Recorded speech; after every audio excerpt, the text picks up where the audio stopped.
akan melakukan praktek kucing ya, dengan Alvita sebagai pusnia sebagai kucing saya diam. Begini Bunia ya, sebelum kita melakukan praktek kucing, saya perlu beberapa pertanyaan yang akan saya sampaikan kepada Bunia. Di antaranya apa saja yang nanti perlu saya lakukan terhadap praktek kucing kali ini.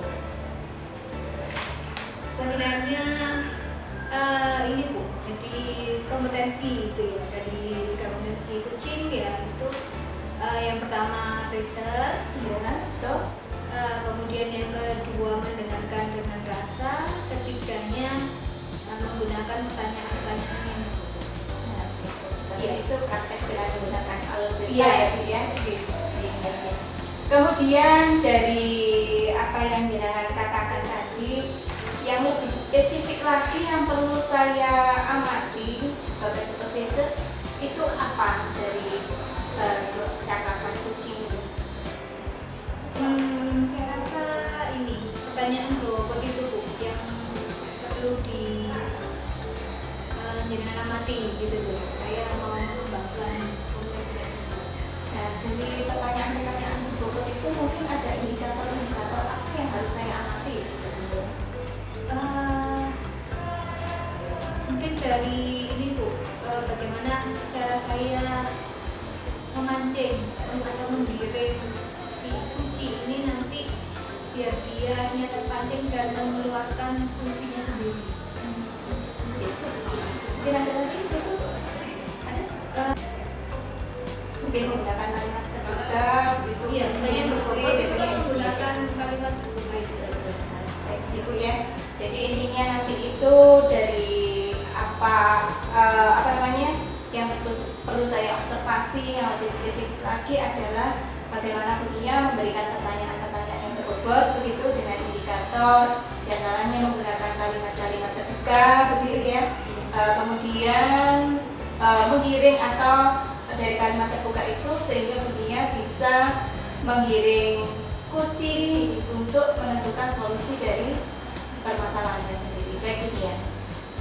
Mungkin itu yang bisa saya berikan sekarang. Monggo, sekarang saya mau mengobserver tentang dialog percakapan kucing.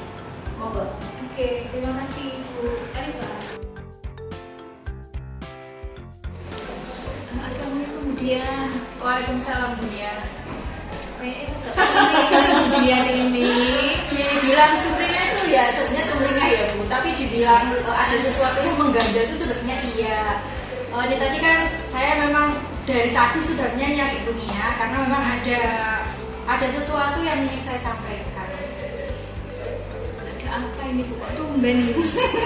Nyarinya saya gitu ya. Monggo ada apa?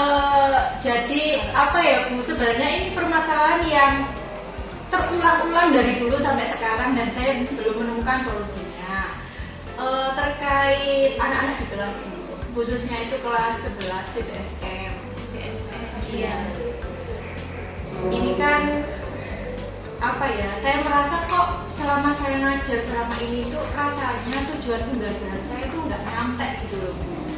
Jadi seperti asal ngajar aja, kemudian tujuan pembelajaran itu tidak tersampaikan kepada siswa saya seperti itu. Itu yang selalu mengganjal pikiran saya dengan posisi saya sebagai guru yang harus masuk dan mengajar di kelas. Kelas TBSM ini kelas laki-laki ya Bu ya? Iya betul. Laki-laki. Kelas putra semua.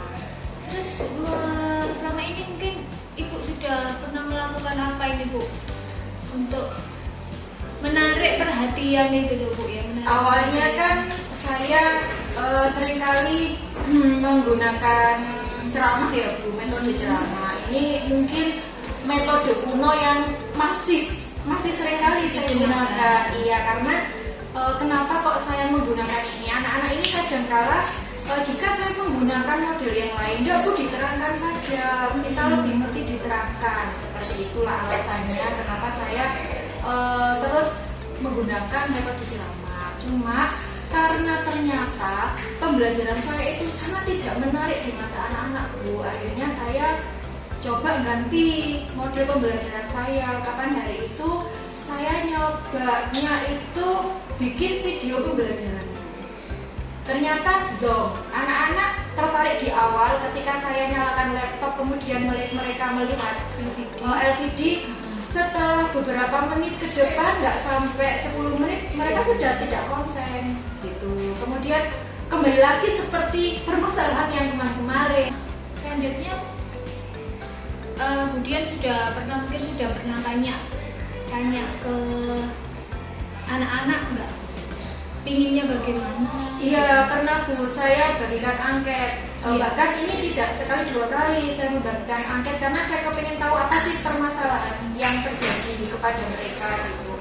Kemudian dari hasil angket itu hampir 98% siswa saya itu ingin dijelaskan saja, Bu. Gak usah pakai gini-gini, dijelaskan aja. Intinya itu dijelaskan. Tapi ketika saya menjelaskan, Bu, dengan metode ceramah, mereka juga sama, tidak fokus. Tujuan pembelajaran saya itu nggak nyampe ke mereka. Mereka itu sukanya apa ya, Bu? Kan ini mungkin bidang kelasnya TSM ya. Iya. Mereka itu kan cenderung ke pelajaran produktif aja atau bagaimana ya?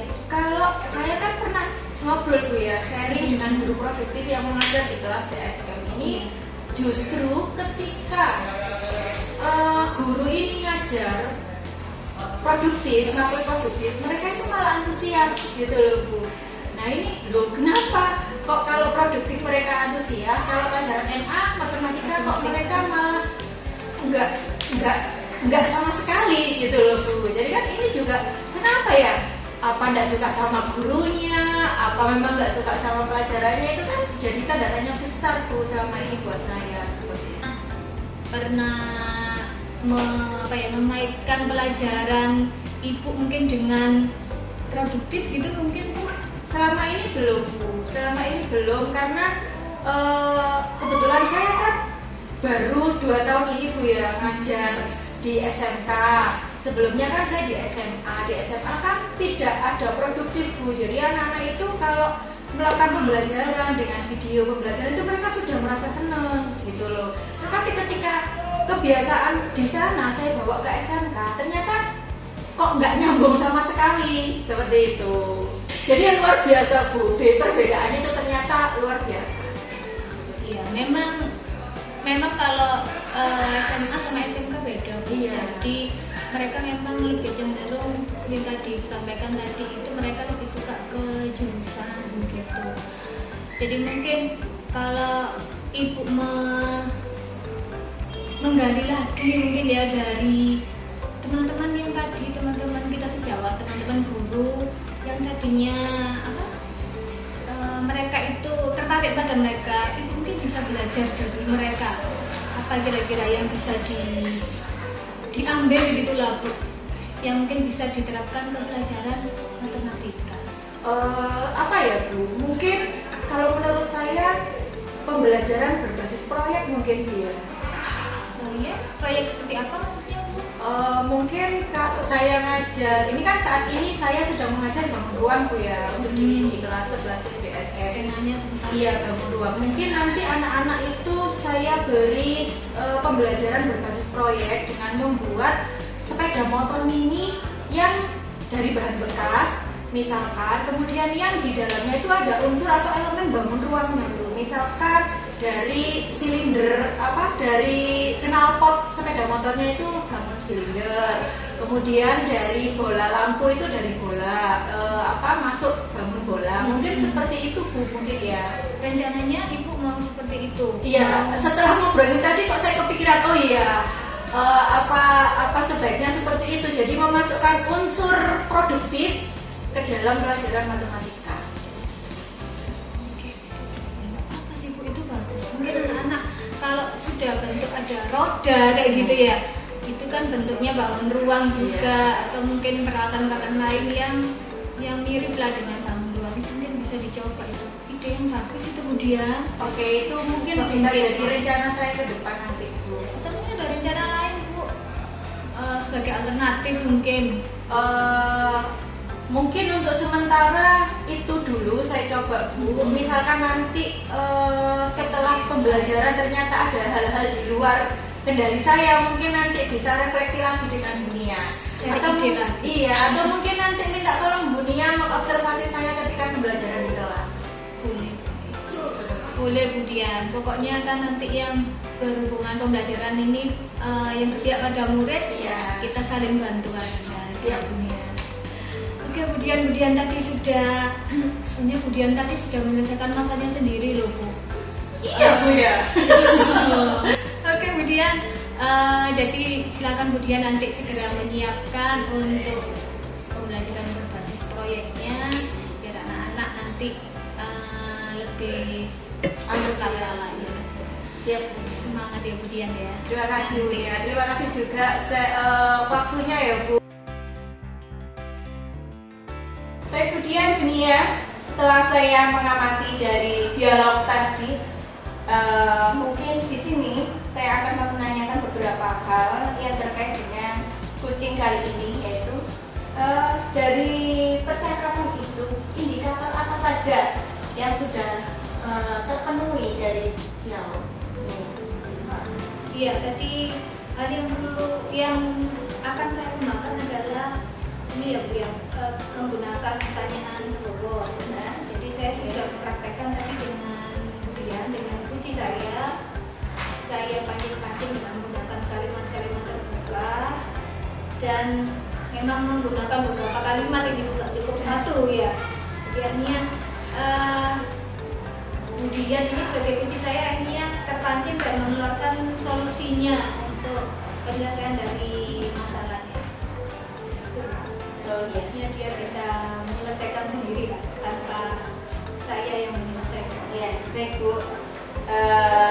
Hasil observasi kita hari ini, di sini saya bisa menyimpulkan bahwasanya dari apa yang saya amati dialog kucing, di sini sudah menunjukkan bahwasanya dialog ini atau praktek ini sudah menunjukkan menggunakan algoritma.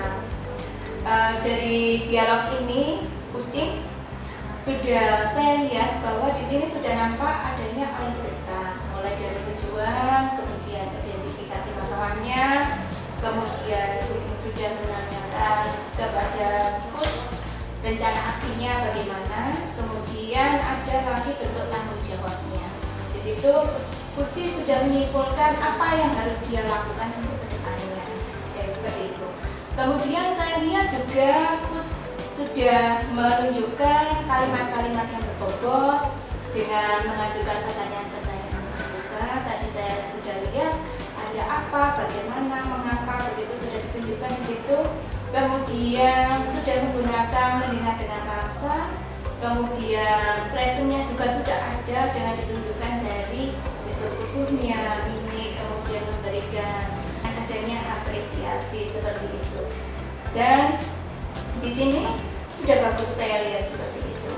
Ini setelah saya melakukan observasi, saya ingin tanya satu saja ke Bunia terakhir nih. Bunia, dari apa yang saya observasi tadi, Bunia sudah tahu apa saja. Mungkin ada lagi yang perlu Bunia gali dari seperti itu. Bunia, apa? Saya sih nanti di kucing-kucing selanjutnya ya, itu kan beda tema atau beda topik ya yang kita bahas. Jadi ya, saya rasa saya harus bisa mempertahankan ketiga kompetensi saya tadi Bu. Jadi kalau saya bisa memegang dan menjalankan ketiga kompetensi itu dengan baik, saya rasa bisa berjalan dengan lancar lah ya. Bagus. Terima kasih untuk hari ini.